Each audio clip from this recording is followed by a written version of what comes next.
यह तो सभी जानते हैं कि बादशाह अकबर हमेशा बड़ा बनने की कोशिश किया करते थे।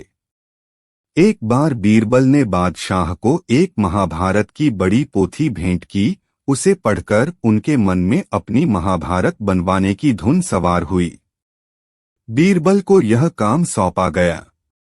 बीरबल ने सोचा यह बादशाह को अक्लमंदी का सबक देने का अच्छा मौका है, इसलिए इस काम में बहुत से कठिनाइयां बताई।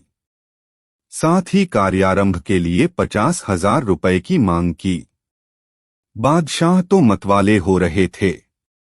झट से 50,000 रुपए और 2 महीने की छुट्टी मंजूर कर ली। घर आकर रुपया तो बीरबल ने धर्म के कामों और गरीबों में बांट दिया और एक मन रद्दी कागज मंगवाकर रख ली। बीरबल जब दरबार में आए तो बादशाह रोज पूछते। बीरबल कह देता, हुजूर 10 ब्राह्मण रोज लिख रहे हैं, बड़ा खर्च हो रहा है, 1,000 रुपया दिला दें, 5 ब्राह्मण बढ़ा दूं। बादशाह मंजूर कर लेते हैं। इस तरह बीरबल रोज 1,000-2,000 रुपया ले जाते और गरीबों को बांट देते। 10 महीने के बाद उसी रद्दी कागज की जिल्द बनवाकर दरबार पहुंचे और बादशाह से कहा, हुजूर महाभारत लगभग तैयार है, केवल कुछ बातों पर आपसे और बेगम साहिबा से सलाह लेनी है। बादशाह की अनुमति लेकर बीरबल बेगम साहिबा के पास पहुंचे। बीरबल को आए देखकर बड़ी खुशी हुई। बेगम ने बीरबल के आने का कारण पूछा। बीरबल ने हंसी दबाते हुए कहा, बादशाह ने शाही महाभारत बनवाया है, वह करीब करीब तैयार हो गया है, मैं अपने साथ लाया हूं। कुछ बातें उसमें रह गई है जिनके बारे में आपसे सलाह लेना बाकी है। आप जानते हैं महाभारत में पांडवों की ओर से द्रौपदी थी और महाभारत की नायिका आप ही हैं। परंतु जैसे हिंदुओं के प्राचीन महाभारत में नायक 5 पांडव थे, तो आपके 5 पतियों में बादशाह सलामत के अलावा 4 कौन कौन से हैं? दूसरी बात है कि जैसे भरी सभा में दुशासन ने द्रौपदी की चीरहरण किया था और पांडव इस अपमान को सहन करते रहे थे, उसी तरह किस काफिर ने भरी सभा में आपकी इज्जत खराब की थी और जिसे बादशाह सलामत चुपचाप सहन करते रहे थे। बीरबल की बात सुनते ही बेगम का पारा 7वें आसमान पर पहुंच चुका था। वह गुस्से में लाल थी। फौरन दासियों को हुक्म दिया कि इस महाभारत को आग लगा दो। हुक्म की देर थी। महाभारत 2 मिनट में जलकर राख बन गई। बीरबल भी वापस आ गए और बनावटी दुहक प्रकट करते हुए बादशाह को सारा हाल बताया।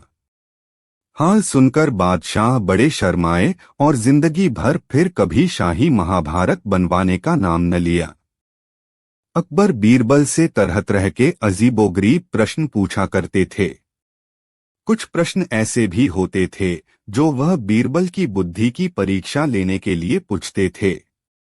एक बार अकबर बीरबल से बोले, बीरबल इस दुनिया में कोई अमीर है कोई गरीब है, ऐसा क्यों होता है? सब लोग ईश्वर को परमपिता कहते हैं, इस नाते सभी आदमी उनके पुत्र ही हुए। पिता अपने बच्चों को सदा खुशहाल देखना चाहता है, फिर ईश्वर परमपिता होकर क्यों किसी को आराम का पुतला बनाता है और किसी को मुट्ठी भर अनाज के लिए दर दर भटकाता है? आलमपनाह अगर ईश्वर ऐसा न करे तो उसकी चल ही नहीं सकती। वैसे तो दुनिया में 5 पिता कहे गए हैं, इस नाते आप भी अपनी प्रजा के पिता हैं। फिर आप किसी को 1000, किसी को 500, किसी को 50 तो किसी को सिर्फ 500 रुपए ही वेतन देते हैं, जबकि 1 महीने तक आप सभी से सख्ती से काम लेते हैं। ऐसा क्यों? सभी को एक ही नजर से क्यों नहीं देखते? बीरबल ने अकबर के प्रश्न का उत्तर देने के बजाय प्रश्न किया। अकबर तुरंत कोई भी जवाब नहीं दे सके, उल्टे सोच में पड़ गए। अकबर को इस तरह ख्यालों में खोया देखकर बीरबल बोले, जो जैसा काम करता है उसे वैसी ही मजदूरी मिलती है और इसी पर दुनिया का कारोबार चलता है। अगर ऐसा न हो तो यह दुनिया चल ही नहीं सकती। इसी तरह ईश्वर का न्याय होता है। वह कभी नहीं चाहता कि दुनिया के लोग दुख उठाए। ईश्वर हमेशा उन्हें मुश्किलों से बचाता है, लेकिन जो कोई उसकी बात नहीं मानता उसे सजा भुगतनी पड़ती है। जो जैसा काम करता है उसे वैसा ही फल मिलता है। जो ज्यादा मेहनत करता है वह धनवान बनता है, जो कम काम करता है वह गरीब होता है। इसमें ईश्वर का क्या दोष? एक बार दरबार में बादशाह जब पधारे तो देखे बीरबल नहीं है। बीरबल के न रहने से कामकाज बिल्कुल ही बंद हो जाता था। आज दरबार में आने के लिए स्वाभाविक से ज्यादा देर हो गई थी। बादशाह ने अपने दूत को इनको लाने के लिए भेजा। दूत द्वारा राजा का संदेश सुन बीरबल ने उस दूत से कह दिया कि चलो मैं आता हूँ। नौकर को वापस आए एक आधा घंटा बीत गया तो राजा को आश्चर्य हुआ, किंतु उसी क्षण उन्होंने विचारा कि कुछ आवश्यक कार्यों से ही वे रुके होंगे। बादशाह को अब बीरबल की प्रतीक्षा असह्य हो उठी। उन्होंने दूसरे नौकर को पुनः भेजा। इस नौकर ने आकर कहा, जहां पनाह वे कह रहे हैं, चलो मैं आता हूँ। बादशाह को सुनकर कुछ ढाढ़स हुआ।